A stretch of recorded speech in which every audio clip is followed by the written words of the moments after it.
Қайырлы күн, құрметті көрермен. Сіз әдеттегідей журнализм ену подкастын көріп отырсыз. Бүгін біздің студиямызда жап-жаңа, жып-жылы эпизод болмақ. Себебі студиямызға көктем лебін ала келген ерекше керемет қонағымыз бар.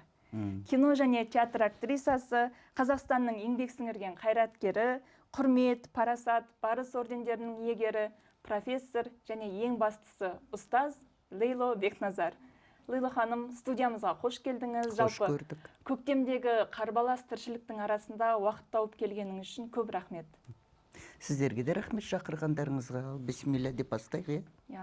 Жалпы енді сіздің өмір жолыңызды, өнер жолыңызды баяндайтын болсақ, ол туралы сұхбаттасатын болсақ, бір бағдарламаның өзі жетпейді. Себебі біз бала кезімізден сізді қазақ фильм, қырғыз фильм, Мосфильмнің туындыларынан көріп өстік бейнеңізді.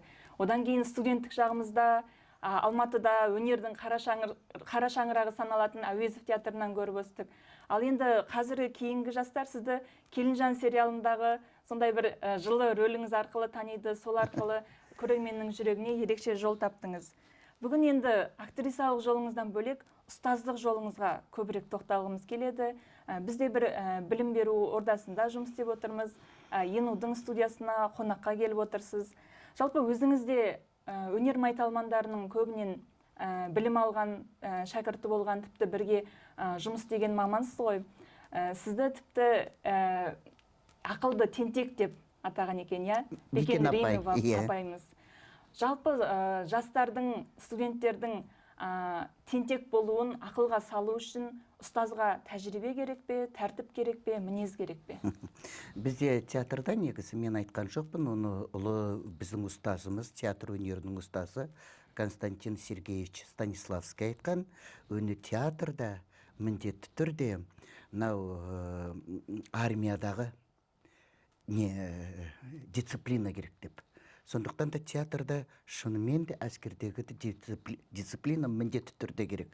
Себебі ұжымдық жұмыс. Сондықтан да енді 99 жылы осында біз көшіп келдік Астанаға. Көшіп келіп, шақырумен келдік. Әзекең Әзербайжан Мадич Мамбетов осында, ол кісі президенттің шақырумен келді. Сол бір премьераға Айман Қожабек қызы Мұсақатжаева келді. Алматыда бір-бірімізді көрісіп, танысып жүрген адамдар енді мұнда келген кейін басымызды қосамыз ғой. Басымызды қосқан Әзекең болатын. Сол премьерада Айман ханым ол кезде жаңадан қазақ ұлттық музыка, ол кезде ұлттық жоқ, академиясын ашып жатқан. Келді, сендер нағып отырсыңдар. Давайте өздерің кафедраларыңды ашпайсыңдар ма? Сөйтпейсіңдер, бүйтпейсің. Ой, ол үшін не керек? Ол үшін документ жинау керек дедім. Ой, документ еді, Құдай сақтасын көп екен. Әзекең маған, Ләйлә, сен бастайсың деді. Жарайды деді, сол кезде әлі есімде.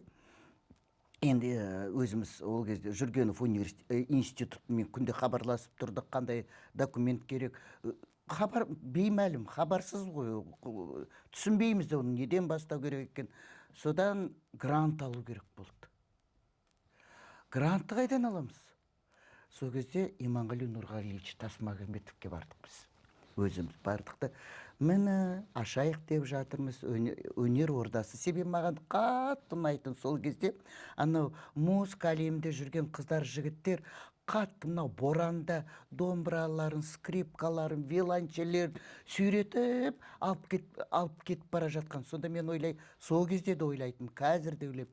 Егер де сондай музыка өнерімен, театр өнерімен қатты жақын болған бала, ол жаман бала болмайды. Сол кезде Иманғали Нұрғалиевич бізге жаңағы өзінің бесплатный тегін грант берді. Қызық болды. 11 профессор, халық артистері, 8 студент. Мені содан бастадық. Студенттерден оқытушыларды? Иә. Кім оқытушылар? Халық артисі, Кеңес одағының батыры Әзекең, халық артисі Гүлжан Аспетова. Мен содан бастадық. Қазір деген енді үлкен факультет болды. 500-дей студент бар.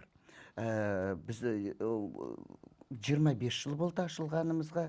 Біздің мынау шәкірттеріміз қазір бүкіл Қазақстанның түпкір неше түр облыстарда, қалаларда, Алматыда, мынау біздің театрда, Қалибек Қуанышбаев атындағы театрда бәрі міне қызмет атқарады. Тура Қалекидің жанынан орын алған Шабыт өнер академиясында осындай арнайы кафедра құрдым дейсіз ғой. Біз шабыт дейміз ғой, біз соған үйреніп кеткенбіз. Негізінде Күләш Байсейітова атындағы ұлттық университет. Жаңа шәкірттеріңізді жиі айтып жатады, өзіңіз де айтып қалдыңыз, армиядағыдай дисциплина, әскердегідей тәртіп деп. Бірақ кейде бір шығармашылық адамдар бір шығармашылық еркіндікті аңсаймын, бір шығармашылық ретсіз. Ол шығармашылық еркіндік. Соның ара жігін қалай ажырату керек деп айтасыз шәкірттеріңізге? Жаным, мысалы, біз әрбір образ, ең бірінші қандай пьеса аласың? Ол драматургты сен жақсылап зерттеуің керек. Қайдан шықты, кім болды, оның өмір баянын бәрін, не үшін жазды, не оның қандай жан тербелісі болды, оған қандай жазу үшін оны не итерді деген, соны біз бәрін білуіміз керек. Содан кейін ол жазу драматург қай ғасырда өмір сүрді. Ол кезде қандай эстетика, этика болды. Оның салт дәстүрін жақсы білуіміз керек. Мысалы, жарайды алдық, Шекспирді алайық, Мұхтар Әуезовті алайық, әлде Чеховты алайық.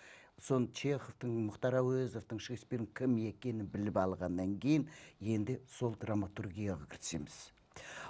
Ол деген керемет анализ болады.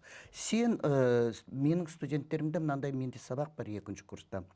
Прокурор, адвокат. Мысалы, сен, Қыз Жібекті ойнасаң, сен Қыз Жібектің сол прокуроры да боласың, айыптаушысы.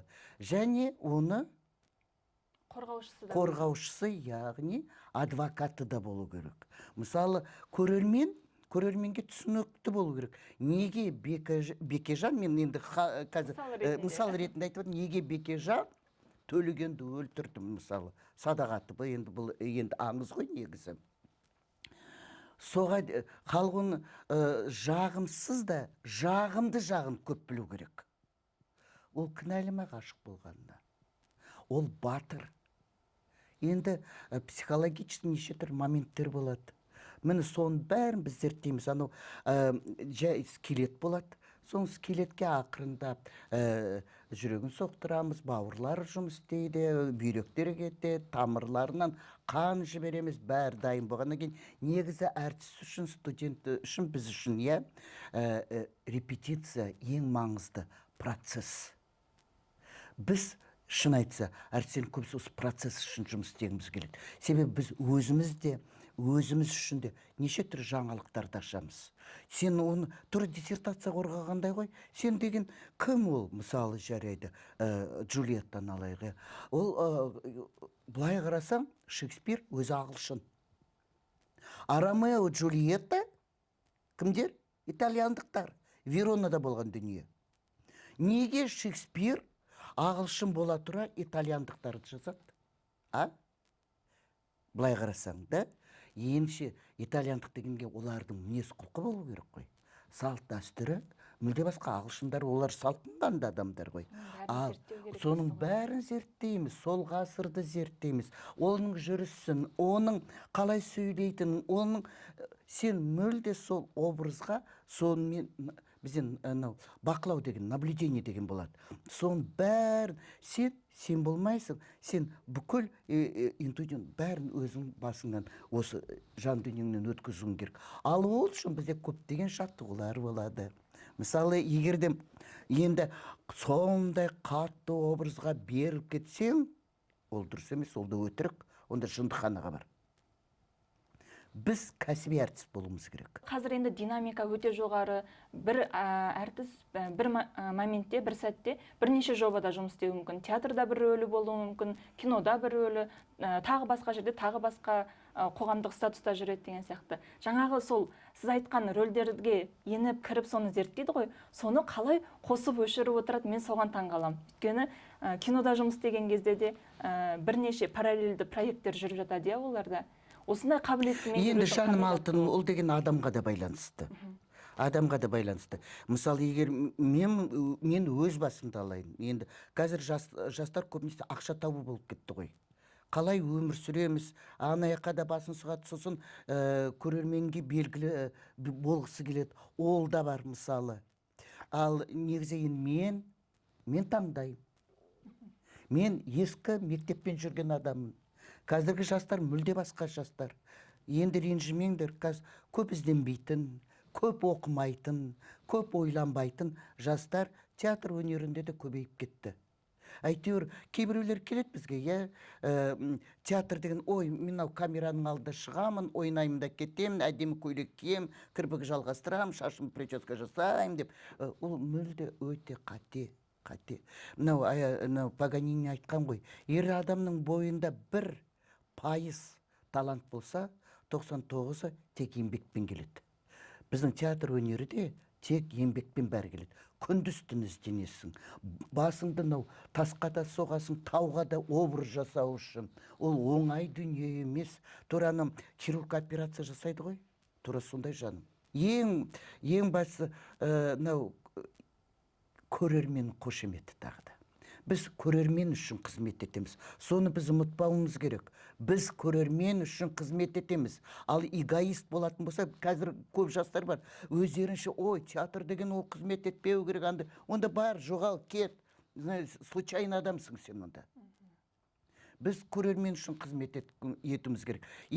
Сол көрерменді, сосын театр, тәрбиелік жер дейді ғой, ол да дұрыс емес. Ол да дұрыс емес. Театрда адам келген кезде біріншіден, қазір біз қазақ тілін көтеру керек, өзіміздің ана тілімізді ұмытпауымыз керек. Ана тілімізді ұмытпауымыз керек, бірақ қазір тіліміз қандай болып кетті? Әдеби тілден мүлде қазір кетті ғой жастар. А театр сол әдеби тілді тірілту керек. Қазақ театры, ол деген біздің өзіміздің бар ғой, былай қарасаң, көп емес, 7-8 батырлар жыры, лиро-эпостық жырлар, ертегі аңыздар бар. Маржанымыз бар. Соны Олжас Сүлейменов айтқандай, давайте возвышать степи, не унижая гор дейді. Қазір кейбір режиссерлар, мен режиссермін дейді, өз авангардизмға, абсурдқа салады, быт-шытын шығарады. Оған жол бермеу керек. Адамды қазақи өзіңе тән намыс бол керек. Қайтсем деді, мен ұлтымның этнографиясын көтеруім керек. Жастар оны білу керек. Мысалы, көбір жастар, мысалы, мен өз немеремді алайын. Кочевник деген фильм шықты ғой. Көшпенділер. Оның алдында, біздің кезімізде біз көп кітап оқитынбыз. Көшпенділерді білмейтін қазақтың қызы мен жігіті болмаған ол біздің кезімізде. Ана фильм шыққан кезде біз енді жағамыз ұстадық. Енді біреуге ұнайды, біреуге ұнамайды. Енді бірнеше уақыт өткеннен кейін мен немеремді сол фильмге алып бардым. Жоқ, апарға жоқ, үйде көрдік. Сонда маған айтты, апа, мынау қандай экшн дейді. Мен жағамды ұстадым. Значит, жас өсіп келе жатқан адамдарға анау фильм тәрбие болып отыр ғой. Ол біздің өміріміз, этнографиямыз, салтымыз сол екен деп отыр ғой. Содан кейін мен айттым, жаным, Амир, сен бірінші романды оқыш, сонан кейін маған өзің көз қарасыңды айтасың деп. Ол оқығаннан кейін сіздікі дұрыс екен. Мүлде басқа ғой. Кітап оқыған кезде адам өзінің жан дүниесімен, өзінің көз қарасымен, өзі сонда жүргендей оқиды. Солай ғой. Кейде кітаптағыдай туындыны экраннан көре алмай жатамыз, Кейбірде сол кітаптағы туындыны сен экранда көргенде, или театрда көргенде, осылай екен ғой, осылай болған екен. Мынау қандай керемет деп тамсанасың. Солай ғой, өте ондай. Бірақ енді драматургия деген болады, режиссура деген болады. Драматург өз ой пікірін жазады, қалдырады. Ал режиссер өз автор ретінде сол спектакльді қояды, мысалы, сондықтан да мүмкін Шекспир қызық шығар. Сондықтан да классика дейді, сондықтан да Ауезов классика дейміз, Чехты классика дейміз. Себебі әр заманның өзінің несі үндестігі бар. сол дүниемен, иә? Әр заманның өзінің үндестігі бар дедіңіз. Сіз бірнеше ұрпақтың буынын көрдіңіз, иә? Үлкен өнер майталмандарынан дәріс алдыңыз, солардың тәжірибесін алдыңыз. Сосын кейін өзіңіз бірнеше көптеген жақсы мамандармен иық тірестіре жұмыс істедіңіз. Қазір шәкірт тәрбиелеп жатырсыз. Тіпті өзіңіздің немерелеріңіз бар. Енді қазір шартты түрде олар жаңағы бумерлер, миллениалдар, зумерлер, альфа ұрпақ, бетта ұрпақ деп жатырмыз ғой. Әр заманның өзінің үндестігі бар дедіңіз. Енді өнер осылған ыңғайланып икемделуі керек пе, әлде өнердің өзінің бір өзгермейтін заңы бар ма? Керісінше әр ұрпақтың буыны сол заңға бағыну керек пе? Мен саған айтайын ба, мынау театр өнерінде антикалық заманнан бастаған кезде, дәуірінде де, ол кезде тек қана трагедия жанры ғана болатын. Ол кезде комедия деген жанр болған жоқ. Сендер енді білесіңдер ғой, журналистер, трагедия деген болатын, Рим кезеңінде. Трагедиядан кейін екінші жанр басталды, Аристофанның кезінде. Ол адам комедия, лягушки дейді ғой, бақалар, соны жазды, егер білетін болсаңдар. Енді сендер білулерің керек қой. Жанр жаңағы трагедия және комедия. Біздің театрдың өзінің несі логотипі бар ғой, театрлардың дүние жүзінде. Трагедия және комедия деген. Енді соны ары қарай дамыту керек болу үшін жанрлар жылға жыл сайын өзгере бастайды. Жаңадан өмірдің ағымына байланысты, өмірдің заңдылығына байланысты, үндестігіне байланысты жаңа жанрлар өмірге келе бастайды. Мысалы, бұрын егерде Леонардо да Винчи болса, ол да реализм, Рафаэль реализмді салған, ал театрда, мысалы, бізде реалистический спектакль, ақырындап сонан кейін комедия дель-арте келеді, француздар келеді, Малер пьеса жаза бастаған кезде. Мен көрдің бе, өмірдің заңына байланысты жанрларда пайда бола бастайды. Қазіргі жанр жастарда да бар, неше түрлі жанрлар бар, фарста бар, жаңада бәрі жаңадан қосылған. Мысалы, фарстың өзі қай уақытта пайда болды? Гоцийдің Турандот кезінде, Турандот ханшайым кезінде пайда болды. Мені көрдің бе, заңдылық, өмірдің ағымына байланысты жанрларда өзгер. Қазір абсурд. Заман өткен сайын авангардизм дейді, аудиториясын тауып отыр. Әрине. Бірақ та бар ғой, бәрібір қанша айтқанына айтсақ та, сол классический реализмге ешқай нәрсе жетпейді. Бізде көп режиссерлар, мен эксперимент деген дүниені түсінбеймін. Театрда эксперимент деген дүние бол. Лаборатория, болады, лаборатория. Ізденіс жаңа жанр табу ізденісі. Түсінесің бе? А бізгілер, ол не эксперимент, ол дұрыс емес, өте қате мағына. Лаборатория, ізденіс жаңа жанр, қалай істеп. Енді білесіңдер ғой, енді ол балетте де бар, художниктерде де бар, бізде де, кинода да неше түрі, авторский дейтін неше түрі дүниелер бар, күші жетпеген әртістер қолынан кішкене енді олар енді біз ізденіс үстіндеміз, біз сондай экспериментальный дүние істеп жүреміз. Ал негізі сол дүниені дәл солай қалай жазылды, эпический қылып, масштабный қылып, қоя алмайды, қолынан келмейді. Театр өнерінің алтын ғасыры Әзірбайжан Мадиевич Мамбетовпен бірге бірақ кетті. Мысалы, Әзірбайжан Мадиевич Мамбетов еш қашанда сахнаны безендіріп, декорацияны үйіп, төгіп, еш қашан қоймайтын. Міне жалаң, мынандай сахна, бір-екі ғана сондай бір приспособленческий реквизиттер тұру мүмкін, бұл әртіс. И масштаб. Әзекең жоғарыдан бақылайтын бәрін. Масштабный спектакльдер қоятын. Сосын ол кісінің интуициясы, себебі өте оқыған, тоқыған адам болатын. Мәдениеті жоғары адам болатын. Әзірбайжан Мадиевич. Мен қанша спектакльдер көрем, Шіркін-ай, Әзекең. Сол нәрсені аңсайсыз ғой. Жалғыз мен емес. сол спектакльдерді көрген адамдар, сосын сол спектакльді ойнаған адамдардың біз бәріміз, даже мына біздің театрда Қалекеңді көріп қалған Сырым, Нұркен, олардың өздері Әзекеңнің спектакльдерінде солда біз өстік қой деп олар да айтады. Сіз сол алтын ғасырда өмір сүріп, сол кезде жұмыс істеп, солардың ұшқынын Мен көрген алтын ғасырдың мынау соңына ғана жабысып жармасып қалдым. Бақытты әртіссіз ғой демек. Енді мен Сәбира апай Майқанованы көрдім. Бекен апайды, Шолпан Жандарбековті, Камал Қарымызовты.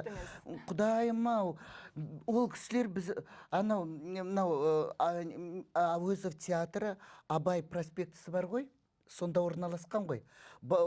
Тура цирктің қарама қарсы. Ал басында Лермонтов театры орналасқан, орыс. Сонда Балаев деген орыс әртісі Геннадий сол айтатын, Әуезов театрының әртістері біздің театрға келе жатқан кезде әртіс адамдар екен көрінетін дейді. Олар мүлде бір төбе басқа адамдар болатын дейді. Шынымен де солай болған. Сонан кейін Ыдырыс-аға, Ноғайбаев, Әнуар Молдабековтердің, Асанәлі ағам кеше ғана қасымызда болған, міне бүгін жоқ. Өкінішті әрине, жан бір ғасыр кетті. Кеше әкім ағада кетті мысалы. Қандай? Бір поколение, бір ғасыр, бір эпоха кетті. Бүкіл мәдениет, бүкіл тарих кетіп жатыр дейсіз. Қандай бізде романдар жазылды. Қандай фильмдер қойылды. Мен бізде сериал шықты ғой, Қоз Көрпеш Баян Сұлу. Соны телевидениеге жіберген адам қалай өзінің ұрпағынан қорқпайды. Соны қойған адам қалай ұрпақ алдында қалай жауап береді, мен түсінбеймін. Мен айттым ғой, 8-9-ақ өзіміздің маржан дүниелеріміз бар. Неге оларға сол керемет біздің классикалық дүниемізді қорғылған? Мен соған таңғаламын. Құдайдан қалай қорқпайды? Болашақ қазақ, болашақтан өсіп келетін неғып қорқпайды? Не тастаймыз біз? Сонан кейін мен жақында ғана Алматыда болып келдім. Нүкетай апай Мышбаеваның 90 жылдық. Соны Әуезов театры тойлады. Қыздарды көрдік, жігіттерді көрдік, қауыштық, әңгімелестік. Сонда дулыға айтады. Мені Ләләфа дейді олар. Ол мен енді жас балалар ғой, кішкене көп емес енді. Сонда айтады, бұрынғы театрдың атмосферасы жоқ, қазіргі жастар мүлде басқа. Театрға деген берілу, театрда өмір сүру деген жоқ. Жаңа сен өзің айтқандай, алып қашып, анаяққа жүгіреді, мынаяққа жүгіреді, анаяққа жүгіреді. Театрға берілген адам, театрда ол ауру болды. Кірдің ба, анаяқтан қайтып шыға алмайсың. Егер сен нағыз кәсіби әртіс болсаң. Актер деген сөз негізі, ол исполнитель. Орындаушы деген, артист деген сөз. Ол суреткер. Соны жастар түсіну керек. Оны көбісі түсінбейді. Жалпы енді бізге де мәлім, сізге де мәлім, жалпы өнер жолында, театрда жүрген адамның бір байып кеткені, керемет бір айлық алғаны шамалы ғой. Қазіргі жастардың осындай динамикаға еріп кетуі, күнкөріс ыңғамы, тұрмыстық деңгейдің жақсы еместігі, жалпы өнер саласындағы адамдарға қаржының көп бөлінбеуінде деп ойлайсыз ба? Біздің кезімізде, тағы айтам, біздің кезімізде сен институт бітірдің ба, жолдама береді. Сен сол жолдамамен сол облысқа барасың мысалы. Ол облыс саған подъемный береді. Ол облыс саған пәтер береді. Ол облыс саған ертең бала шағам болған кезде детский сад бәрімен қамтамасыз етеді. Ол облысқа барған кезде сенде осындай зарплата болатынын сен білетінсің. Алдын ала дайындау. Алдын ала біздің болашағымыз бар екен біз білетінбіз. 2 жылда міндет түрде пәтер алатынымызды білетінбіз. 2 жылда менің тариф ставкам өсетін біз білетінбіз. Қазірге енді, мысалы мен облыс театрларына барыңдар қыздар, директорлерімен хабарласам ғой, мен талантты балам андай-мындай деп айтқанда, зарплата төмен, үй берілмейді, подъемный жоқ. Жаныма жас өсіп келе жатқан қыз бен жігіт, өзің түсінші, қалай ертең отбасын құрат, егер біз болашағымызда зарплатамыздың өсетінін білгенбіз. Біз болашағымызда қаншама айтқанымен де бізге анау көмектесетінін біз білетінбіз. Іштей бір үміт пен сенім. Әрине. Қазір көп қыздар, жігіттер үмітсіз. Мен өзім студенттеріме айтам, шәкірттеріме айтам, қазір рахаттаныңдаршы, студенттік өмір ол деген ешқашан ораламайтын бір керемет дүние. Осы қазір 20 жасыңда алған сенің білімің өмір бақиға қалады. Мүмкін тағы да ала бастайсың, оқисың, ізденесің де, бірақ осы сәт өмір бақи есіңде қалады. Солай ғой. Осын бітіргеннен кейін енді өмір бақи сен өлгенше жұмыс істейсің. Мынау суға жұмыс істейсің, әйеліңе жұмыс істейсің, балаңа жұмыс істейсің, вилкаға жұмыс істейсің. Бірақ та, егер сен театр өнерін сүйетін болсаң, мысалы, әрбір адам талантты, әрбіреу. Біреу сен журналистикада, біреу медицинада, біреу театрда. Соған шынымен қызмет істеуің керек. Сен соны ұнатып, сол жұмыспен, жұмыс деп айта алмай, сол кәсіппен сен жақсы көріп айналысуың керек. Сонда ғана сен көтерілесің апогеяға. Ал егер де жұмыс істегенге өзің сабалап отырсаң, өмір болмайды. Өмір оңай емес, жаным, дүниеге келгеннен кейін. Бұл үлкен бір өмір мектебінің дәрістері сияқты болды. Жалпы шәкірттеріңіз айтады ғой, Лейлу апай бірде қатал, бірде жылатып алады, бірде ұрсып алады, бірақ сонысымен қоймай, мейірімді, қамқор, үнемі бізге бір студенттерге тамағын тасып жүреді, жағдайым жасап, сосын жаңағы ақшаларың аз болса да мейрамханаға барыңдар, сол жердегі мен оларға мейрамханаға барыңдар деп айтпаймын. Мен біз жаңа айттым ғой, наблюдение. Бақылаудан тұрады біздің өзіміздің профессиямыз. Сондықтан да мен айтам, выставкаға барыңдар, галереяға барыңдар, театрға барыңдар, киноға барыңдар, библиотекаға барыңдар, даже кешкі ночной клубқа да барыңдар. Адамдар қандай екен, базарға да бар деймін, зоопаркке де бар, циркке де. Мысалы, қаншама халық бар, әрқайсысын біздің екі көзіміз, мұрнымыз, аузымыз бір-бірімізге ұқсамайды ғой. Сенің мінезің, құлқың маған келмейтін, біз соны зерттеушіміз. Мысалы, анаяқта бомж жатады. Ал неге ол бомж? Оның да тағдыры бар дейсіз. Оның артта жатқан тағдыр бар ғой. Соны біз зерттеуіміз керек. Бұлай қарасаң, әрбір адамның өмірі ол жазылмаған роман. Жалпы сұрайын дегенім, сол жаңағы ұстаз ретіндегі, оқытушы ретіндегі қаталдықпен мейірімді, қамқорлықты қалай сақтауға болады? Оның балансы қай жерде, шекарасы қай жерде? Сен білесің бе, осы маған түскен кезде, енді маған байланысты емес, енді бір 25-30 бала түскен кезде көбісін көресің,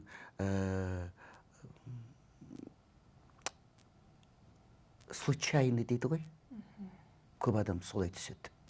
Күтпеген, ойламаған жерден енді түскен кезде өз сосын білінеді. Бірінші курстан бастап, бірінші курстың бірінші семестрінен ақ білінеді.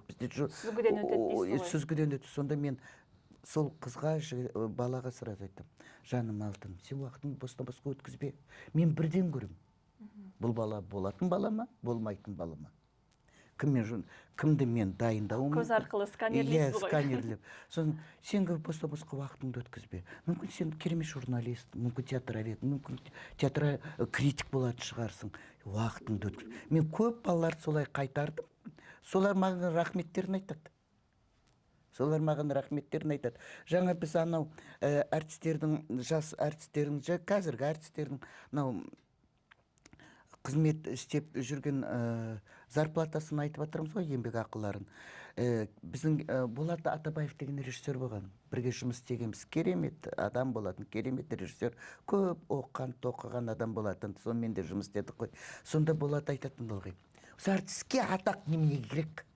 Шетелде атақ жоқ қой. Көрермен өзі біледі. Кімді ұнатады, кімді жақсы көреді, кімді сүйеді, сол бәрібір көрерменнің мынау жүрегінде қалады. ол атақтың орнына неге бізге ақша бермейді деп. Шетелде неге бізге солай бермейді? Бүгін бұрын тәуелді етіп қойған атаққа.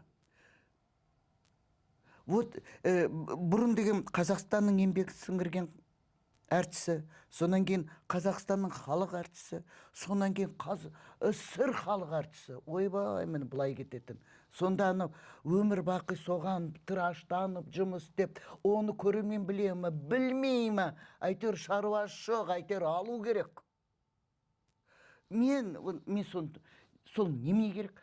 Менде ордендер бар, бірақ неме керек маған орден? Мен мұнайшымын ба, даяркамын ба, шахтермын ба, пожарникпін ба? Егерде өнерде енді егерде бізге атақ болса халық әртісі деген мысалы, бәрі ойлайды мен халық әртісі деп. Маған бермей қойды осы жол. Алтта барыс тағып қойды. Маған не керек барыс? Ол атақ мен үшін де керек емес. Атақ сен бала шағаң үшін керек. Туған туыстарың үшін. Сен немене 45 жыл жұмыс істеп жүріп, әлі атағың жоқ па дейді біздің қазақтар. Сонымен өлшейді дейсіз ғой. Сонымен өлшейді. Болат дұрыс айтқан. Атақты көрерменнің өзі сараптайды. Одан да еңбек ақысын көтерсін. Міне сол. Бізді тәуелді етіп қойған. Орденге тәуелді етіп қойған. Грамоталарға, атақтарға тәуелді етіп қойған. Атақ жарыстың ішінде жүрген. Иә. Ой, білеміз, кейбіреулері недостойны алып жатыр. Кейбіреулері достойны алып жатыр. Соның бәрін көз алдымызда көз өтіп жатыр ғой. Лейло ханым, жалпы өмірдің өзі таңдаудан тұратынын айтып өттік қой. Мамандықты дұрыс таңдау керек, өзіңнің салаңды дұрыс таңдау керек, тіпті рөлді де дұрыс таңдау керек. Кейде рөл сізді таңдайды. Қазір бір шағын ойын ойнасақ, біз сізге екі нұсқа ұсынамыз, қысқа ғана соның біреуін таңдауға. Кел. Жылдам таңдау деген иә, жоқ дейін ба сонда? Жоқ, мысалы, театр немесе кино, соның біреуін ғана таңдаймыз. Дайын болсаңыз бастайық. Жаңағы соңғы сұрағымыздан бастайық. Театр немесе кино? Театр. Классика немесе заманауи қойылым? Театр мен кино негізі екі бөлік өнер. Екеуі бір-біріне мүлде ұқсамайды. Классика немесе заманауи қойылым? Классика. Қатал ұстаз болу немесе қамқор ұстаз болу? Қамқор. Интуиция немесе техника? Интуиция. Репетиция ма әлде импровизация ма? Репетиция да импровизация да. Репетиция кезінде импровизация туылады. Дұрыс айтасыз. Жалғыздық немесе көрерменнің қошеметі мен энергиясы? Көрерменнің қошеметі мен энергиясы? Онда немен келді мен әртіс болып дүниеге? Және сөз соңында сахна ма әлде шынайы өмір ме? Сахна. Көп рахмет. Лейло ханым, енді сізбен кездескенде жалпы Келінжан туралы сөз қозғамау мүмкін емес. Бізде осы тақырыпқа қатысты бір ғана сұрақ бар, иә. Жалпы Келінжан сериалының осындай көрерменнің ыстық ықыласына бөленіп, бірнеше маусымға жалғасып кетуі қазіргі қоғамдағы енелер институтының, енелер мектебінің әлі де болса маңызды екенін көрсететін сияқты. Жалпы сіз ұстаз ретінде өнер мектебінен өттіңіз, өнер мектебінде шәкірт тәрбиелеп жүрсіз. Жалпы біздің қоғамда отбасы институты үшін енелер мектебінің рөлі қандай? Осы кинодан кейін қандай ой түйдіңіз? Отбасы институты міндетті түрде болу керек. Міндетті түрде. Біздің қазақтың өзінің бітімі бойынша өзіміз салтымыз бар, дәстүр. Әрбір елдің өзінің салт дәстүрі бар. Бізде ғана бар, ана аяқта жоқ деп айтуға болмайды. Бүкіл адам, бұл фәни жалғанда адам болып дүниеге келдің бе? Иә, болды. Ол ұлттың әрқайсының өзінің ана тілі бар, оның салты бар, оның дәстүрі бар, оның тарихы бар, бәр. Үлкенді сыйлайтын адамдарымыз біз. Бізде қазақта көбінесе әкеге деген. Анаға дейін, анаға да әрине, әрқайсының орны әр бөлек қой. Мысалы, бізде баланы тәрбиелеп отырған, тыныш отыр. Әкең айтам десе, Құдай самасын, болды. Ал ол әкең саған қаты дауысты көтермейді. Қаты саған ұрыспайды, бір қарайды, болды. Ол не? Ол тәрбие ананың балаға, әкеге деген сыйлы болу үшін, әкесі сыйлы болу үшін балаға. Мұны көрдің бе? Бауырмашылық. Ол деген бөліп жеу, бөліп киіну, бөліп анау құласа сол үшін жаны ауырып. Ол деген тығыз мынандай байланыстар ғой. Сондықтан да ақ жаулықты ана дейді мысалы, оның әрқайсының өзінің заңдылықтары бар. Әрқайсының өзінің мынау өмірге деген көзқарастары бар. Балаға деген, болашаққа деген. Сондықтан да енді бұл қыз деген қонақ деп айтады ғой. Бірақ қанша айтқанмен ұяда не көрсең, ұшқанда соны аласың дейді, сон барған жеріне байланысты. Егерде кім өз баласының жаман өмір сүргенін қалайды дейсің, қай ана? Келінге, егер сен өз ұлыңды жақсы көретін болсаң, сен келінді де жақсы көресің. Келін жаныма біреудің ұясынан шыққан, олды жап-жас 18-19 жастар қыз ғой. Ол не білет дейсің мысалы? Оны сенің өзіңнің отбасында қандай дәстүрің бар, соған ақырындап үйретуің керек. Қай уақытта сендер шай ішесіңдер, қай уақытта тұрасыңдар. Ол деген келін, қазір айтады, домработница емес, шынымен олай емес. Ол болашақ, ұрпақ жалғастыру. Солай ғой. Әрине. Сондықтан да егерде бір-бірлерін сыйлап, бір-бірлерін түсінікпен қараса, бәрі де жақсы болады. Мен енді шын айтсам, көрген жоқпын. Менің өзімнің өмірімде ондай енелер, аналар кездескен жоқ. Келінді жаны шығарып, әй барда істе, бүйт сөйт деп. Бұл мүмкін қоғамдағы бір стереотип екен, қалыптасып қалған. Оны мен қоғамда қалыптасты деп айта алмаймын. Ол деген все-таки қанша айтқанмен де экранға байланысты. Сондай дүние көбейіп кетті. Сол дұрыс емес. Дұрыс емес. Егерде ана дұрыс болмаса, ол неме өз туған баласын өзінің келінен қызғанады. Психологически ненормальный әйел ғой ол, значит. Дұрыс тәрбие бермеген ана ол баласына. Дұрыс бағыт бермеген ана. Эгоист қылып өсірген ана. Солай емес пе? Сондықтан мынаның камераның күш-қуаты, құдіреті зор. Солындай фильмдер бізде көбейіп кетті. Сол жайлы сөз, әңгіме, подкасттар көбейіп кетті. Негізінде әр отбасына баршы, ешкім келін жаман деп айтпайды. Ешкім менің енем нашар деп айтпайды. Шын айттым. Кейбірде менің анам айтушы еді, келінге келін болсаң ғана жағасың деп. Ол деген ақылдылық, ол данышпандық. Ол келінге келін құрдай жорғалау емес, жаным алтын. Біз кесені былай аламыз. Шайды осылай құямыз алтын. Менің балам осы уақытта анау көйлегі таза тұру керек еді. Сондай, мынандай бізде осылай қарағым деп басынан сипап отырып, сонан кейін қызым саған айтам, келінім сен тыңда деп, келіннің бетіне де айту, ол біреудің мәпелеп өсірген қызы ғой. Сондықтан да, қызым саған айтам, келінім сен тыңда деп, алыстан болжап айтады әжелеріміз, апаларымыз. Мен өз басым ондай өмірімде жексұрын енелер кездестірген емеспін. Қазір енелердің де өзінің сүріп жатқан өмірі, жасап жатқан қызметі бар дейсіз. Ол енді заманның ағымына байланысты, жаным алтыным. Заманның ағымына байланысты. Қазіргі кезде мысалы енелер жастар үйленеді. Ол кезде көбінесе ауыл. Біз ауылға балаларымызды апарып тастайтынбыз. Енді ауыл деген, бәріміз ауылдан шыққанбыз ғой. Ол деген керемет дүние ғой. Бізді кезімізде орыс болып кетпесін деп ауылға апарып тастайтын. 2-3 ай сонда жүретіміз, батпақ болып, күс болып, биттеп, құрттап. Бірақ енді қатты емес енді. Сөзге солай келгенген айтып атырмыз ғой. Ол деген керемет қой, ауылдың исін, жусан искеп өскен бала, ата әженің тәрбиесін көрген бала ешқашан жаман болмайды. Сондықтан да бәрі адамға байланысты. Адам бірінші өзінен бастау керек. Өзіне, сосын өзінің отбасынан бастау керек. Сонан кейін, содан міне отбасынан отан пайда болады. Элла ханым, жалпы сіздің өнерде жүргеніңізге ұзақ уақыт болды ғой. Өзің жас өнерге енді аяқ басқан Лейлоға қандай кеңес берер едіңіз қазіргі өзіңіздің түйгеніңізбен, тәжірибеңізбен, тұжырымыңызбен отырған сәтте? Ең бастысы театрға қызмет ету керек. Жұмысқа барам емес, қызмет.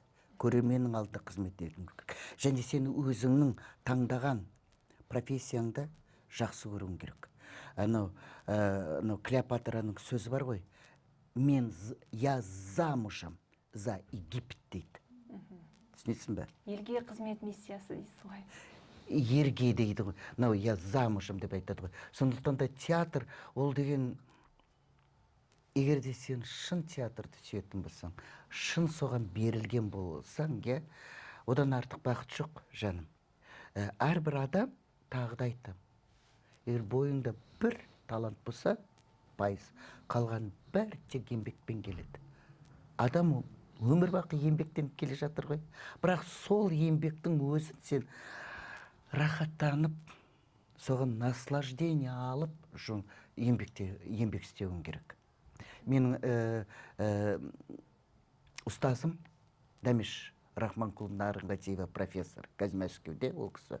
Сол кісі маған айтатын, сен міндетті түрде артист боласың. Бірақ анау үй шаруашылық бытқа кетпе деді. Сон талант барлық жағынан талантты болу керек дейді. Үй жинап жүресің ба? Образда жүр. Тамақ істейсің бе? Махаббатыңмен істе. Біреуді ғашық боласың ба? Өліп талып сүй дейді. Бәрін шын жүректен жаса. Шын жүректен жаса деді. Содан сен рахат аласың дейді. Ал егер де сен сол бытқа неге кетіп қалсаң, біттің дейді. Құрыдың деген сөз деді.